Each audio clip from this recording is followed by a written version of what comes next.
You're tapped in a real talk with Shèk Tat, where married people tell the truth. This is Marriage Unfiltered. We will be keeping it honest. No filters and no fake love. We're not professionally. We just do stuff that make common sense. Get it? Comedy, common sense. That's a shameful plug, but I am the good guy. Anyway, so we will be doing no disrespect to spouses. Right. No bashing our exes. The advice may be honest, not gentle. You can disagree without attacking. Okay? All right, so we have a letter from Rachel S. in Minnesota that goes, Dear Shèk Tat. Okay? Her and her husband have had a shaky past, but have overcome those obstacles and built a stable, successful life. They've shared great memories, traveling, dancing, new experience of parenthood, and great sex. That is important in a marriage. Over the past year, she's felt neglected. He smokes and games a lot, which was fine before, but now that's all he does. We stopped praying together. I pray. She reluctantly initiates date nights. The sex life has declined. And by the time he comes to bed, it's just a few minutes of TV before they go to sleep. She's tried watching him play. She's tried being more sexually aggressive. And countless conversations about how he has changed. And she done tried to talk to him, she said, countless times. Okay. He says he's not that type of man, but who has he been all these years? We had connection before. He says he's happy and that I need to fix this within myself. I have hobbies, friends, a job, and keep the house clean. Yet he says I do nothing for him and can't tell me what he needs. After a year of loneliness and begging for connection, I started talking to an ex. It wasn't about sex or my marriage. It was conversation and emotional softness I miss in myself. We're now no contact, but the craving remains even though I want my husband. My husband says if I'm not submissive, it must not be in my nature. But it is, and I miss that part of me. I believe if I'm not submitting naturally, something is off. Amen, sister. How long do you keep fighting for connection in a marriage before loneliness turns you into someone you never wanted to become? We'll start with the man of the house. Okay, I want to say this right here. How is it possible? Okay, so let's go all the way back. So 10 years. No, she didn't say how long they've been together. She's how long they've been together. Okay, so evidently been together for a good little while. I guess, or whatever. So something clicked in him where he's not the same person he used to be. Correct. So so had they tried to go to counseling? Had they? I'm just telling you what she said. She said she's been had countless conversations with the man, and he's saying he's happy, but he's not initiating no date nights. He's not having sex with her. He's not doing none of the things he used to do anymore.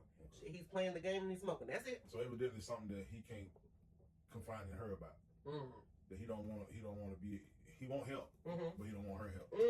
Well, who help he want? He got to go to counseling or something. Okay, Some people come out better talking to someone else than talking to your spouse, because regardless of how nice you're trying to be, you may be judgmental. Yeah, that's true. So if I'm trying to get across to you and I tell you my problems, then you start being judgmental. It's gonna shut me off. I ain't gonna want to talk to you. Okay. So that could be the problem. But what she messed up, I'm gonna just keep saying this, right? If you're not happy, you have no excuse. You don't owe nobody nothing. Just walk away. But they're married. Yeah, I understand that. But you are okay. So if you're having problems, why would you invite someone else into your home until no problem? You go out there and talk to a whole nother ex while you're going through something. That don't make no sense, because I could go on and on for days, but I'm going to say this: like, so many men is incarcerated, so many women is incarcerated from matters of the heart. It's not about love when you play with someone's heart. It's about pride. It's a lot to go with there. It's a little love in there, but it's a lot of other stuff to go in there too. Oh, I can't believe you're gonna do it like this, and they unalive a person because all you had to do is just walk away, but you join someone else into your thing.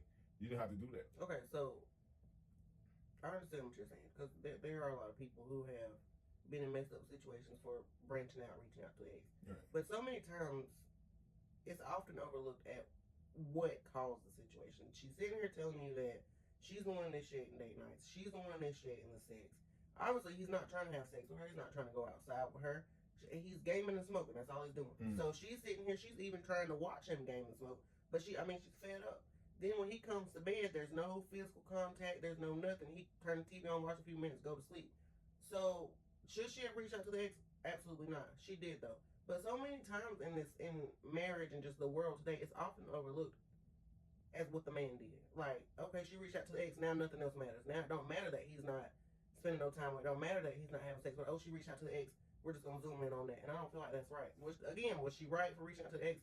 No, she wasn't. do I kind of understand where she's coming from? Only in the matter that she's saying you're not doing anything but smoking and gaming. We're not kids. Okay, exactly. So if you're not kids, why you have to go talk to your ex?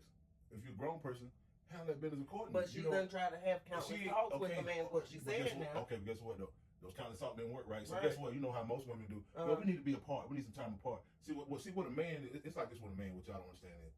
If y'all want to hurt us, y'all leave us. That's how you hurt us. Remember that, ladies. No, straight up. Oh yeah, no. If you want to hurt us, you leave us. Mm-hmm. But before you leave us, let's do all the fundamentals that you try to make it work. No. So she didn't mention counseling. She didn't mention nothing about the so-called meeting, the church.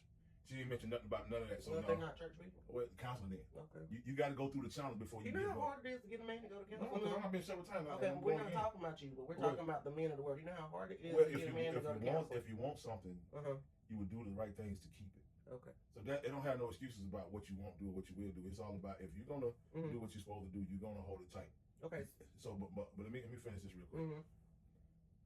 It's always about what the man did with the woman. Listen, it go both ways. The woman do the same thing the men do. The bottom line is, if you can't communicate with each other, find you another outlet, because some reason, it's a reason why that man don't want to communicate with that woman, or that woman don't want to communicate with the man. They can't talk to each other. So you got to have a go-between, a counselor or something like that right there to be able to see. Because 9 times out of 10, she probably don't know how to talk to him, or he don't know how to talk to her. So that's why he's saying, I'm fine, I'm good. You got to do that on your own. Right. So, but my problem is, if you have a problem at home, it's only you're gonna do all the channels, you're gonna do all the things in the channel to try to fix it. Right. Or you're gonna have to go your own separate ways. After you have did your due diligence on everything else. Okay. But if you don't do it like that, and then you throw another guy in there, that same guy that's sitting on that couch, that they ain't working, they ain't eating, I mean just playing video game, he see you with that dude. Okay. All right, and this has been Real Talk with Shèk Tat, where married people tell the truth. Protect your marriage, do the work. We'll see you next time.